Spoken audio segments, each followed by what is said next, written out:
Hello everyone, আজকের mini ব্লগটা আমি শুরু করেছি বিকেল বেলা থেকে। আজকে আমার জামা কাপড় ধুতে একটু লেট হয়ে গেছে, তো ওর ড্যাডির দুটো প্যান্ট শুকায়নি, তো সেগুলো উপরের ঘরের ব্যালকনিতে মেলে এসেছি আর বাকিগুলো নিয়ে নিচে চলে আসলাম। তারপর আমি জামা কাপড়গুলো ভাঁজ করতে শুরু করেছি, কিন্তু মাঝখানে যে ক্যামেরাটা বন্ধ করেছি তো আমি ভুলে গেছিলাম, তো কিছু জামা কাপড় আমার আগে থেকেই ভাঁজ করা হয়ে গেছিলো।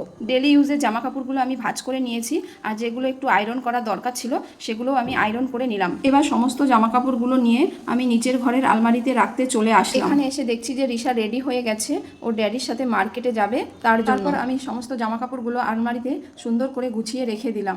এই আলমারিটা আমরা এই বাড়িতে আসার পরেই কিনেছি, আর আমার যে আলমারি আছে সেগুলো শ্বশুর বাড়িতে, সেখান থেকে আনা হয়নি এখনো। এটা এখন কাজ চলার মতো চলছে, কিন্তু চারজনের জামা কাপড় কিছুই ধরে না, বেশিরভাগ জামা কাপড়ই আমি বক্সের মধ্যে রেখে দিই। আমার সমস্ত জামা কাপড়গুলো আলমারিতে রেখে আমি এখন চলে এসেছি কিচেনে।